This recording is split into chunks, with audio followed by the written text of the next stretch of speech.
Sir एक जो चीज चल रही है वो ये खबर आ रही है कि ईरान बाकायदा तौर पर सदर ट्रंप को फहरिस्तें जो हैं उनके सामने रखी गई हैं कि अगर हमला होता है तो किन किन तंसीबात पर हमला किया जा सकता है। पहले वो फौजी तंसीबात पर हमले की बात की जा रही है, फिर दूसरे मरहले में जो है वो सिविलियन तंसीबात की हमले की बात की जा रही है। और इजराइल ने भी वहां से भी खबर आ रही है कि उन्होंने भी कुछ तंसीबात जो है वो लॉक कर रखी हैं। और इधर से ईरान की तरफ से ये खबर आ रही है कि इन्होंने ईरान पर जो है वो जवाबी हमले की जो है तंसीबात जो है वो उनको लॉक कर रखा है, अमेरिकी अड्डों को लॉक कर रखा है। और कुछ खबरें ऐसी भी आ रही हैं कि ईरान के पास जो है वो कोई एटमी मिसाइल भी मौजूद हैं। क्या ऐसा मुमकिन है सर?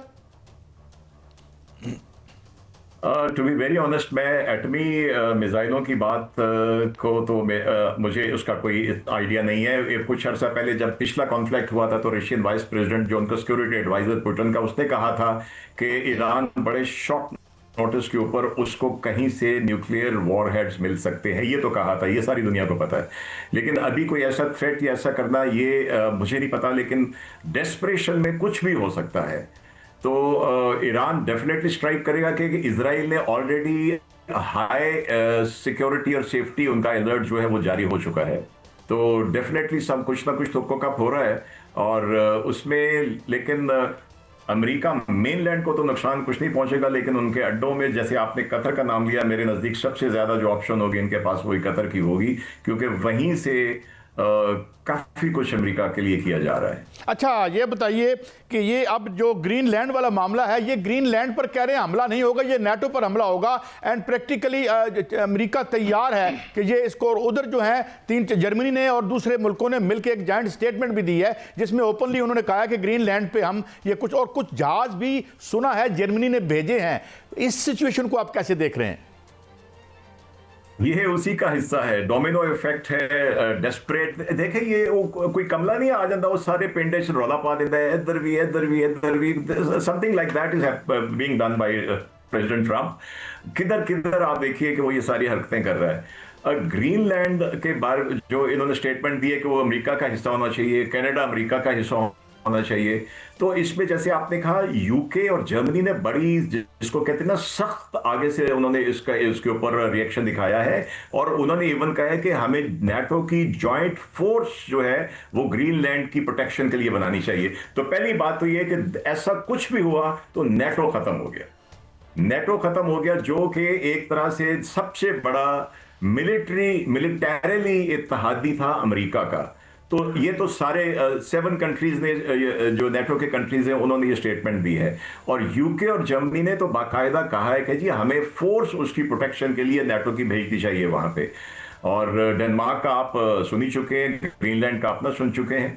तो आई थिंक असल इशू वही है, अपनी सुपर पावर की एक जो उसको दोबारा से दिखाने के लिए कि we are the only super power, ये डेस्परेट है।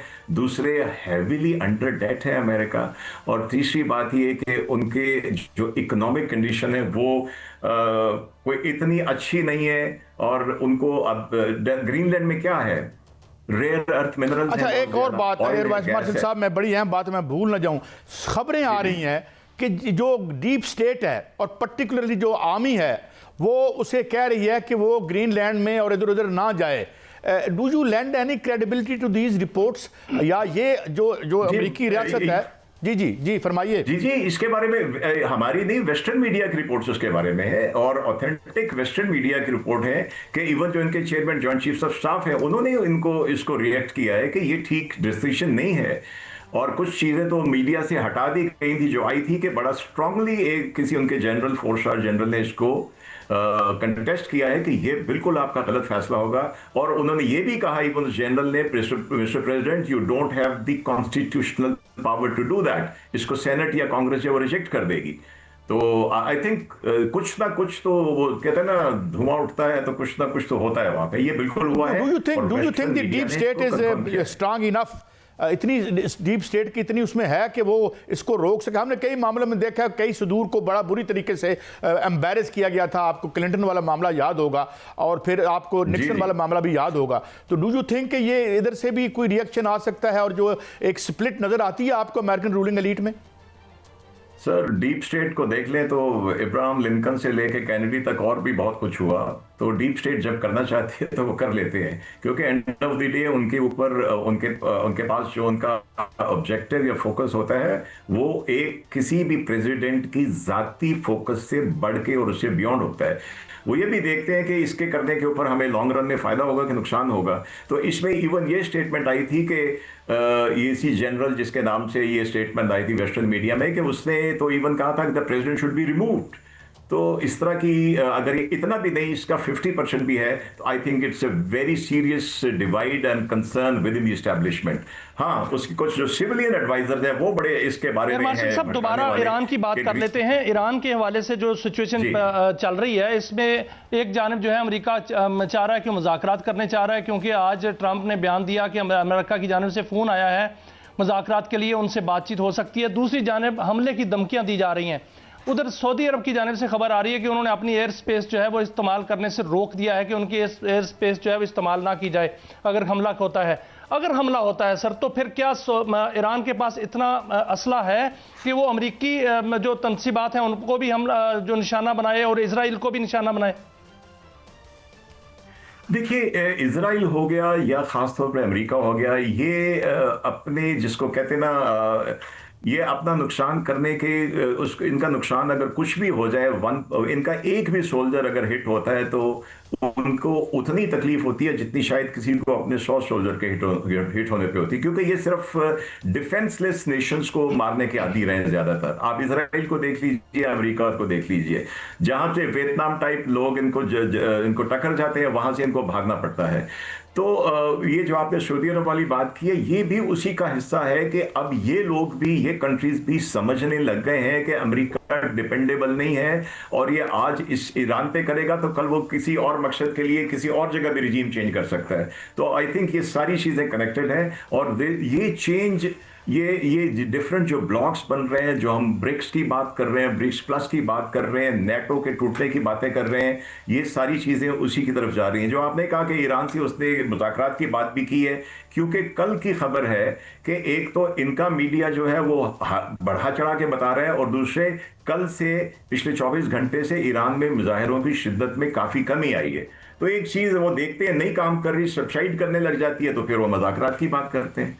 अच्छा, दूसरी और एक और बात भी की जा रही है, उसे रूल आउट कर रहे हैं मोस्टली जितने भी एनालिस्ट्स हैं, कि बूट्स ऑन द ग्राउंड वाला जो मामला है ये हमाकत नहीं करेगा, ना ही वेनेजुएला में ना ही ईरान में। तो ये समझते हैं कि एयर स्ट्राइक्स वाला ही मामला होगा, और अगर बूट्स ऑन द ग्राउंड नहीं होंगे तो फिर तो रजीम चेंज होना बड़ा मुश्किल है। जी बिल्कुल ऐसे ही है। वेनेजुएला में भी जैसे आपने बिल्कुल सही कहा, बूट्स ऑन द ग्राउंड नहीं होगा, कि अभी तो एडवाइजरी दी उन्हें कि वो अमेरिकी मुसल्लह ग्रुप जो है वो उनके अमेरिकी सिटीजन को ढूंढ रहे हैं, आम सिटीजन को, तो फौजी जब आएंगे तो उनको कैसे बर्दाश्त करेंगे। और जहां तक ईरान की बात है, बिल्कुल यहाँ पे भी never boots on the ground का उन्होंने तजर्बा बहुत साल पहले करके देख लिया था। आपको याद है ना वो जो इन्होंने एक्शन किया था वो सफारत खाने से जब एम्बेसी पे कब्जा हुआ था, वो किस तरह मिजरेबली इनका वो फेल हुआ था। तो अब जो है आज का ईरान उसकी निस्बत बहुत बेहतर है मिलिटरीली, उसके पास अपना जो उनके मिसाइल सिस्टम्स हैं। लेकिन सर अमेरिका और इजराइल तो 31 जनवरी की डेडलाइन दे रहे हैं कि 31 जनवरी तक जो है वहां पर चेंज आ जाएगी। आपको लगता है कि ऐसा होने जा रहा है? हो सकता है कि वहां पर चेंज आ जाए या रजीम चेंज हो जाए, क्योंकि एयर स्पेस बंद होने की खबरें भी आ रही हैं कि इजराइल अपनी एयर स्पेस बंद कर रहा है और उस खित्ते में पूरी एयर स्पेस जो है वो बंद हो रही है। तो इसका मतलब है कि बड़ा हमला होने वाला है। देखिए, डेस्परेट कोशिश तो पूरी होगी, बाकी अल्लाह जानता है क्या होगा। हम सिर्फ एक एनालिसिस दे सकते हैं हल्का फुल्का सा।